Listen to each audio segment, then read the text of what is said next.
پرانے شہر کی بات ہے جہاں ایک ناشکری عورت رہتی تھی۔ اگر آج بھی خالی ہاتھ لوٹے تو گھر واپس نہیں آنا، یہ وہ الفاظ تھے جو اس کی بیوی عائشہ ہر دن اپنے شوہر کریم الدین سے کہتی تھی۔ کریم الدین بازار میں مزدوری کرتا تھا۔ وہ صبح سے شام تک بھاری بوجھ اٹھاتا، آٹے کی بوریاں، اینٹ کے کٹے، چاول کی بوریاں۔ اس کی کمر ٹوٹنے لگتی، ہاتھوں میں چھالے پڑ جاتے، پیر سوج جاتے، مگر وہ کام کرتا رہتا۔ دن بھر کی محنت کے بعد اسے بس کچھ سکے ملتے، اتنے کم کہ مشکل سے 2 وقت کی روٹی کا انتظام ہو پاتا۔ شام کو جب کریم الدین گھر لوٹتا تو عائشہ نے کھانا بھی ڈھنگ سے نہیں بنایا ہوتا، سوکھی روٹیاں پیاز کے ساتھ۔ لیکن کریم الدین کبھی شکایت نہیں کرتا، وہ بسم اللہ کر کے کھانا شروع کرتا اور کھانے کے بعد اللہ کا شکریہ ادا کرتا۔ مگر عائشہ کو ہر وقت کریم الدین سے شکایت رہتی اور کہتی، کب تک یوں ہی رہو گے؟ وہ چیختی چلاتی، کب تک اس ٹوٹی پھوٹی جھوپڑی میں رہیں گے؟ دیکھو پڑوس میں قاسم صاحب کا کیا حال ہے، ان کا پکا مکان ہے،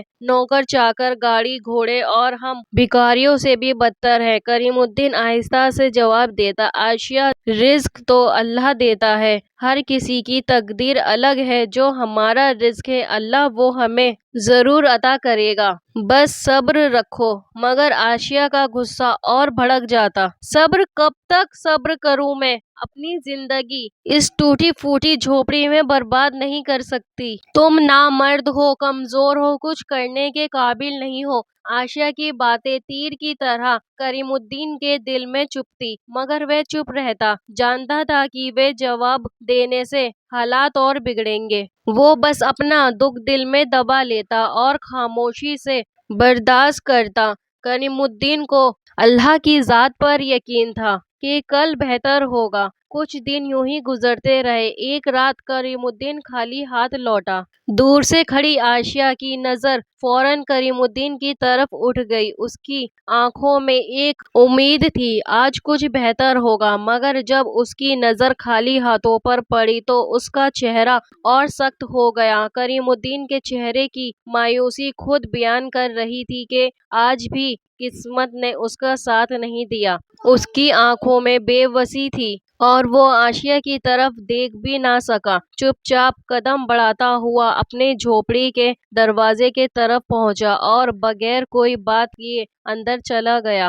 عائشہ کچھ لمحے وہیں کھڑی رہی، پھر غصے میں اس کے پیچھے چل پڑی۔ گھر کے اندر پہنچتے ہی اس نے طنز کرتے ہوئے کہا، پوری بستی کے شوہر ماہر ہیں اپنے کام میں، اور ایک تم ہو، جیسے قسمت نے تجھ سے دشمنی پال لی ہو۔ کریم الدین جو دیوار کے سہارے آنکھیں موندے کھڑا تھا، آہستہ آواز میں بولا، میں نے ہر روز کوشش کی ہے عائشہ، لیکن شاید میری قسمت سو رہی ہے، پر یقین مانو کل سب کچھ بدل جائے گا۔ عائشہ نے اس کی بات کاٹتے ہوئے سخت لہجے میں کہا، اگر کل بھی کام نہیں ہوا تو سمجھ لو میں ہمیشہ کے لیے یہ گھر چھوڑ دوں گی اور اپنے مائکے لوٹ جاؤں گی۔ یہ کہہ کر وہ غصے میں برتن کے پاس جا بیٹھی۔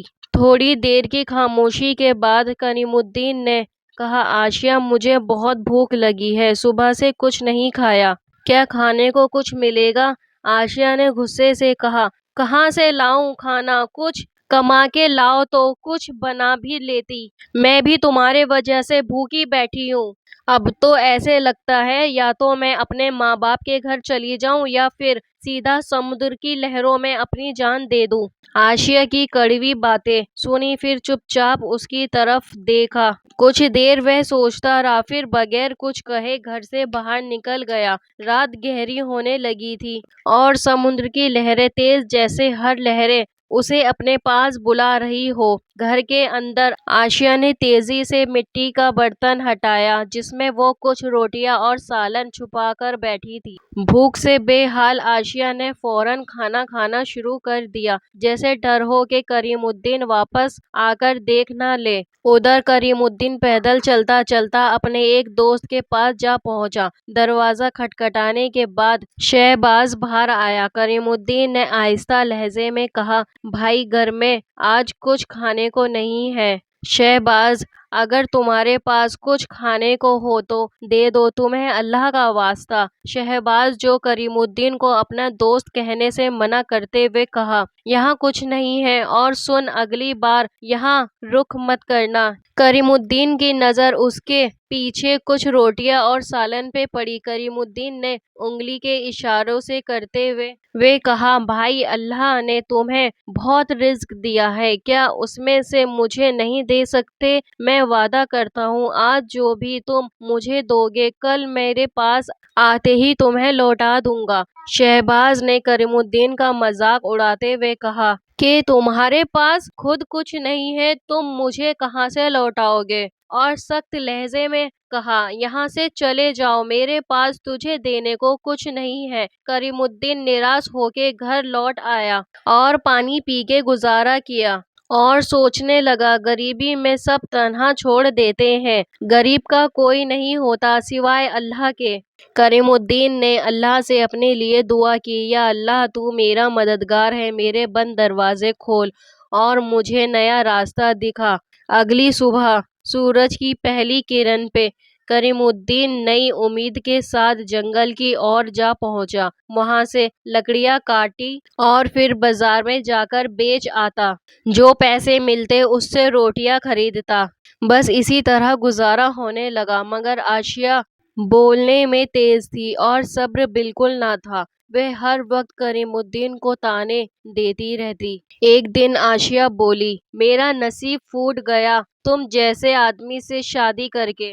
دیکھو تو ذرا، سارے گاؤں کے مرد اپنی بیویوں کے لیے اچھے کپڑے لاتے ہیں، اچھے زیور لاتے ہیں، اور میں کیا کروں؟ تیری شکل دیکھ دیکھ کر ہی میری زندگی بیت رہی ہے۔ کریم الدین خاموش رہتا، جواب نہیں دیتا تھا، بس اپنا کام کرتا رہتا۔ آسیہ پھر بولتی، کتنی لکڑیاں بیچو گے تم؟ کیا ہوگا اس سے؟ زندگی بھر یوں ہی رہو گے فقیر بن کر؟ کریم الدین بس اتنا کہتا، اللہ کا دیا سب کچھ ہے۔ کریم الدین آسیہ کو سمجھاتا، صبر کرنا چاہیے، پہلے سے ہماری زندگی بہت خوبصورت ہے۔ آسیہ، پہلے تو بنا روٹی کھائے سونا پڑتا تھا، کوئی ساتھ نہیں دیتا سوائے اللہ کے، صبر کرو آسیہ، اللہ پر بھروسہ رکھو، سب ٹھیک ہو جائے گا۔ مگر آسیہ کو یہ بات قبول نہیں تھی، وہ اور زیادہ غصے میں آ جاتی۔ ایک دن کی بات ہے، کریم الدین تھکا ہارا گھر لوٹا، ہاتھ میں لکڑیاں بیچ کر جو 3 آنے ملے تھے وہ تھے۔ کریم الدین نے دروازے پر دستک دی، آسیہ نے دروازہ کھولا، اس کی آنکھوں میں غصہ تھا، وہ ایک دم سے چیخی، نکل جا میرے گھر سے، نامرد کہیں کا! کریم الدین حیران ہو کر بولا، آسیہ، یہ کیا کہہ رہی ہو؟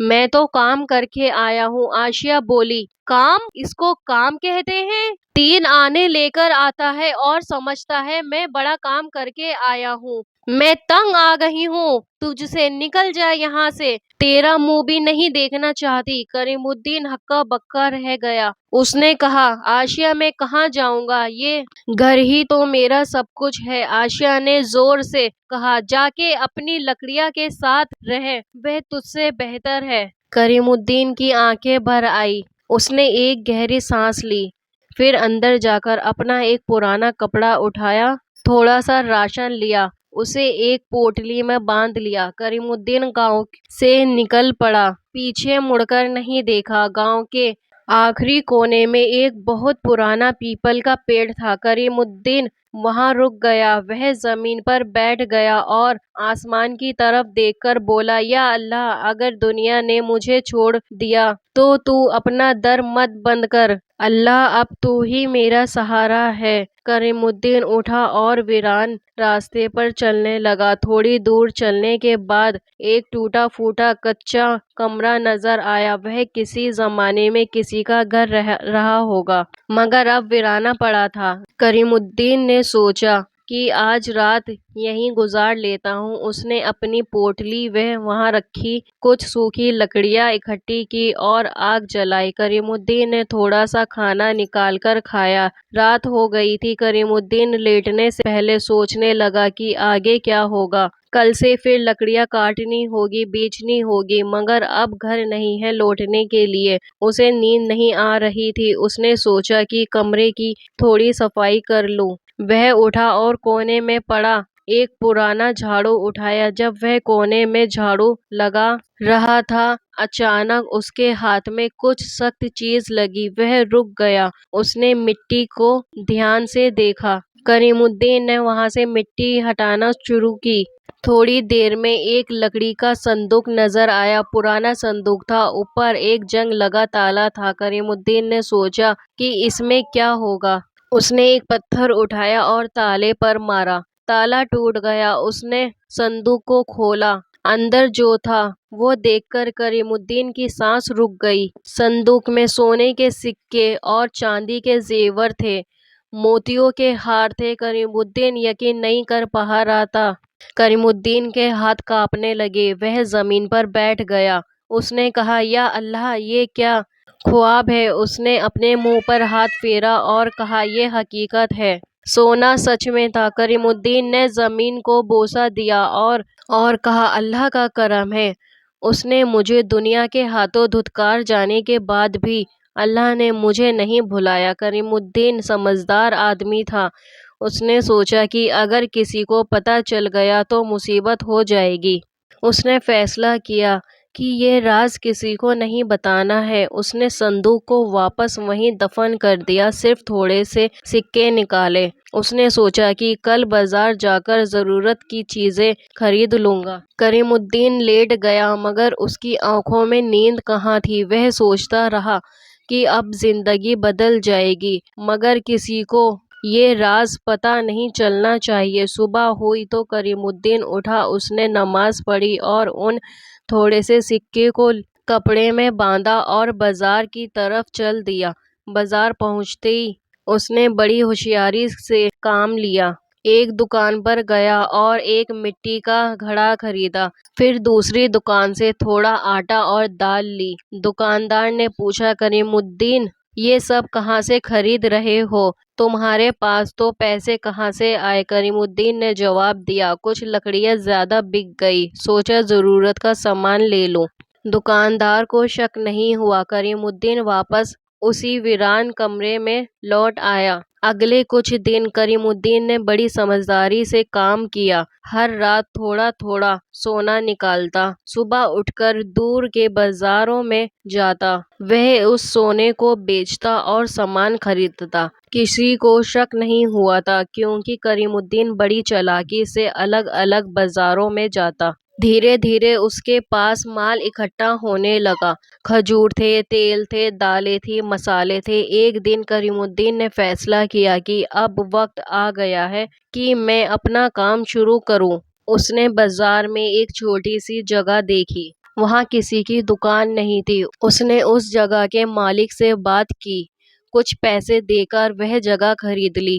پھر وہاں دکان بنا لی۔ دکان میں اپنا سارا سامان سجا لیا۔ کھجور، تیل، مسالے، سب کچھ صاف ستھرا اور اچھی قیمت پر۔ پہلے دن کچھ لوگ آئے۔ انہوں نے پوچھا، کریم الدین، تم نے دکان کب کھولی؟ کریم الدین نے جواب دیا، بس ابھی شروع کی ہے، اللہ کا کرم ہوا، تھوڑے پیسے اکٹھے ہو گئے۔ لوگوں نے سامان دیکھا، قیمتیں اچھی تھی اور تول میں کمی نہیں تھی۔ کریم الدین بڑی ایمانداری سے سامان بیچتا۔ دھیرے دھیرے کریم الدین کی دکان کا نام پھیلنے لگا۔ لوگ کہتے تھے کہ کریم الدین بڑی ایمانداری سے سامان بیچتا۔ دھیرے دھیرے کریم الدین کی دکان کا نام پھیلنے لگا۔ لوگ کہتے کہ کریم الدین بڑا ایماندار دکاندار ہے، اس کی دکان سے سامان لو تو کوئی دھوکہ نہیں ہوتا۔ کچھ ہفتے میں کریم الدین کی دکان پر بھیڑ بڑھ گئی۔ لوگ دور دور سے آنے لگے، سامان خریدتے اور تعریف کرتے۔ گاؤں کے ایک شخص نے عائشہ کو کریم الدین کا دکاندار ہونے کا واقعہ بتاتے ہوئے کہا، عائشہ، کاش تم میں صبر ہوتا تو سب کچھ تمہارا بھی ہوتا۔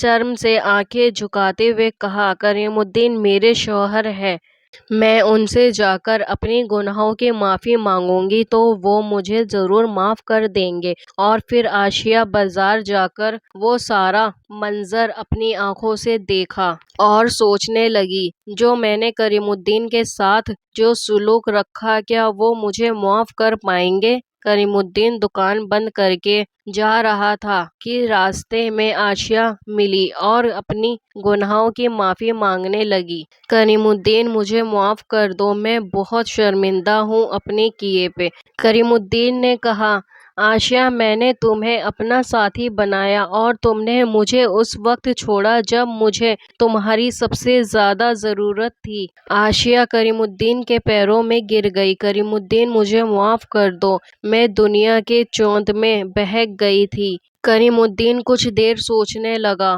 پھر کریم الدین نے کہا، اللہ معاف کرنے والوں کو پسند کرتا ہے، جاؤ میں نے تمہیں معاف کیا، پر میں ایک بات کہوں گا، جو کچھ ہمارے بیچ تھا اب وہ ختم ہو گیا ہے، میرے پاس تمہیں دینے کے لیے کچھ نہیں ہے۔ میں نے تمہیں معاف تو کر دیا مگر جو ٹوٹتا ہے وہ کبھی ویسا نہیں جڑتا۔ عائشہ نے سر جھکا لیا، میرے دل میں اب تمہارے لیے کوئی جگہ نہیں ہے۔ یہ کہانی یہ سکھاتی ہے صبر سے بڑی کوئی چیز نہیں، صبر سے تصور کے راستے کھلتے ہیں، صبر سے بڑی کوئی طاقت نہیں۔ عائشہ کے پاس اب پچھتاوے کے سوا کچھ نہیں تھا۔ اگر عائشہ صبر کرتی تو کریم الدین اب اس کا ہوتا اور اس کا مال بھی سب عائشہ کا ہوتا، مگر افسوس ہے عائشہ میں صبر نہ تھا۔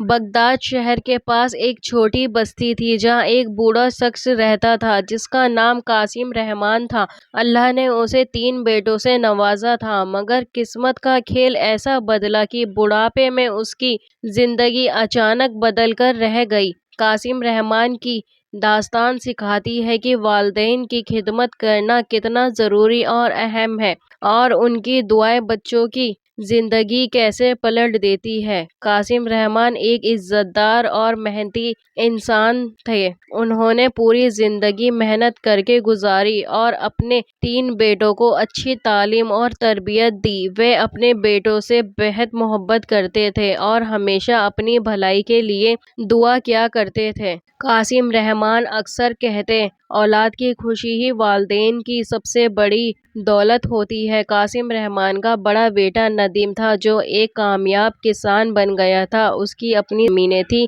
جس پہ وہ کھیتی کرتا تھا۔ دوسرا بیٹا شکیل دکاندار تھا۔ تیسرا بیٹا اور سب سے چھوٹا بیٹا سبحان غریب مگر ایماندار تھا۔ عمر بڑھنے کے ساتھ ساتھ قاسم رحمان کی صحت گرتی گئی۔ وہ اکثر بیمار رہنے لگے اور چلنے پھرنے میں تکلیف ہونے لگی۔ ایک دن انہیں اتنا تیز بخار آیا کہ بستر سے اٹھنا مشکل ہو گیا۔ ڈاکٹر نے کہا کہ انہیں آرام اور کسی کی دیکھ بھال کی سخت ضرورت ہے۔ قاسم رحمان نے سوچا کہ اب وقت آ گیا ہے کہ وہ اپنے بیٹوں کے ساتھ رہے۔ انہوں نے اپنی چھوٹی سی جھونپڑی بیچ دی اور بڑے بیٹے ندیم کے گھر جانے کا فیصلہ کیا۔ ان کے پاس تھوڑی سی رقم تھی جو انہوں نے ایک چمڑے کے چھوٹے سے تھیلے میں چھپا کر رکھی ہوئی تھی، یہی ان کی جمع پونجی تھی۔ ندیم کی بیوی نے بھی خوشی سے کھانا پکایا اور اچھی طرح پیش آئی، لیکن 2 دن بعد ہی ندیم اور اس کی بیوی کا رویہ بدل گیا۔ ندیم اپنے بوڑھے باپ کو بوجھ سمجھنے لگا اور کہتا، ابا آپ کی دیکھ بھال کرنا مشکل ہوتا جا رہا ہے، میرے پاس کھیتوں کا کام ہے، بیوی کے پاس گھر اور بچوں کا بوجھ ہے، آپ کی دیکھ بھال کون کرے؟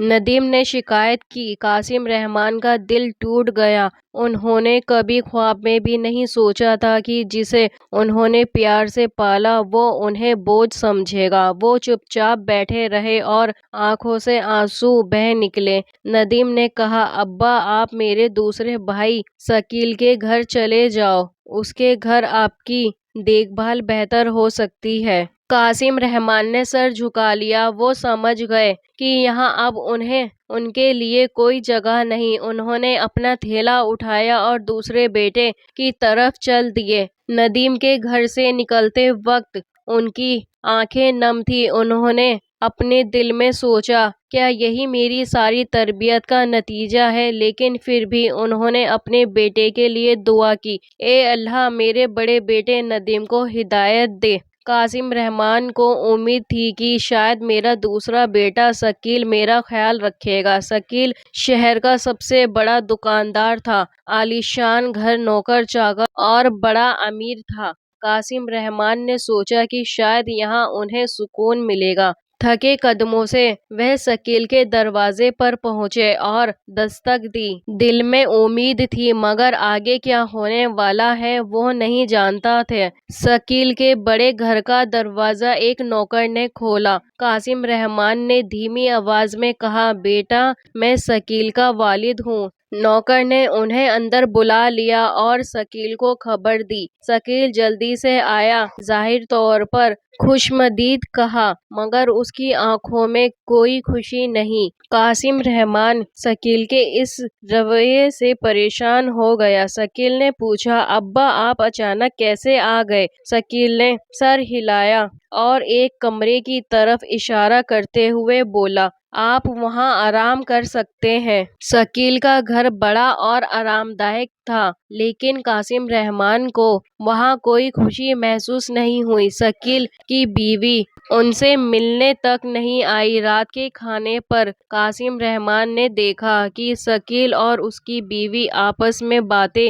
کر رہے ہیں مگر انہیں بالکل نظر انداز کر رہے ہیں۔ قاسم رحمان نے بات شروع کرنے کی کوشش کی، شکیل بیٹا کیا تمہارا کاروبار ٹھیک چل رہا ہے؟ شکیل نے چھوٹا سا جواب، ہاں ابا سب ٹھیک ہے، اور پھر اپنی بیوی سے گفتگو میں لگ گیا۔ قاسم رحمان خاموشی سے کھانا کھاتے رہے، دل میں عجیب سی تکلیف لیے ہوئے۔ اگلی صبح شکیل کام پر جانے سے پہلے ان کے کمرے میں آیا، ابا میں شام تک نہیں آؤں گا، آپ وقت پر کھانا کھا لیجئے۔ اتنا کہہ کر وہ چلا گیا۔ پورے دن قاسم رحمان اکیلے بیٹھے رہے، کسی نے اس سے بات نہیں کی، یہاں تک کہ نوکر نے بھی۔ 2 دن بعد قاسم رحمان کو تیز بخار ہو گیا۔ انہوں نے شکیل کی بیوی سے دوا مانگی تو اس نے بے رخی سے کہا، میرے پاس وقت نہیں ہے، مجھے مہمانوں کی تیاری کرنی ہے۔ قاسم رحمان اپنے کمرے میں لیٹے رہے، تکلیف میں کپ کپی چھوٹ رہی تھی مگر کسی نے ان کی حالت نہیں دیکھی۔ رات کو شکیل مہمانوں کو لے کر آیا۔ گھر میں چہل پہل، ہنسی اور باتوں کا شور تھا لیکن کسی نے بھی قاسم رحمان کا حال نہیں پوچھا۔ آدھی رات کو انہوں نے بڑی مشکل سے اٹھ کر پانی پیا اور سوچنے لگے، کیا یہی میرے پیار کا صلہ ہے؟ 3 دن بعد شکیل نے انہیں بلایا، ابا مجھے آپ سے کچھ کہنا ہے۔ شکیل نے کہا، ابا میرا گھر بڑا ہے لیکن یہاں میرے کاروبار کے مہمان آتے رہتے ہیں، میری بیوی کو اپنی دیکھ بھال کا وقت نہیں ملتا۔ کیا آپ میرے چھوٹے بھائی سبحان کے گھر نہیں جا سکتے؟ قاسم رحمان کا دل چور چور ہو گیا۔ انہوں نے اپنی بیٹی کی آنکھوں میں دیکھا۔ قاسم رحمان آہستہ سے آواز میں کہا، ٹھیک ہے بیٹا، کل ہی چلا جاؤں گا۔ قاسم رحمان رات بھر اکیلے بیٹھ کر بہت رویا مگر پھر بھی بیٹے کے لیے دعا کی۔ اگلی صبح انہوں نے اپنا چمڑے کا چھوٹا سا تھیلا اٹھایا اور چپ چاپ گھر سے نکل گئے۔ 2 بیٹوں کے ٹھکرانے سے ان کا دل بری طرح دکھا ہوا تھا۔ بس اب ایک آخری امید بچی تھی، ان کا سب سے چھوٹا بیٹا سبحان، جو غریب تھا مگر لوگ کہتے دل کا بہت ایماندار ہے۔ قاسم رحمان تھکے ہارے اپنے سب سے چھوٹے بیٹے سبحان کے گھر کی اور چل پڑے۔ قدم بھاری تھے، دل ٹوٹا ہوا تھا اور آنکھیں نم۔ سبحان بہت غریب تھا، اس کا چھوٹا سا گھر شہر کے باہر تھا۔ قاسم رحمان سوچ رہے تھے کہ کاش ان کا آخری بیٹا ان کا سہارا بن جائے۔ شام ڈھلنے سے پہلے وہ سبحان کے گھر پہنچ گئے۔ دور سے انہوں نے دیکھا کہ سبحان کھیت سے لوٹ رہا ہے۔ سبحان نے اپنے ابا کو پہچانتے ہی دوڑ کر انہیں گلے لگایا، ابا آپ یہاں مجھے بلا لیتے، میں خود آ جاتا۔ ابا آپ کی طبیعت ٹھیک نہیں لگتی، سبحان نے چنتا سے کہا اور ان کا چھوٹا سا تھیلا اپنے کندھے پر رکھ لیا۔ چلیے گھر پاس ہی ہے۔ اس کے چہرے پر سچی محبت اور فکر تھی جسے دیکھ کر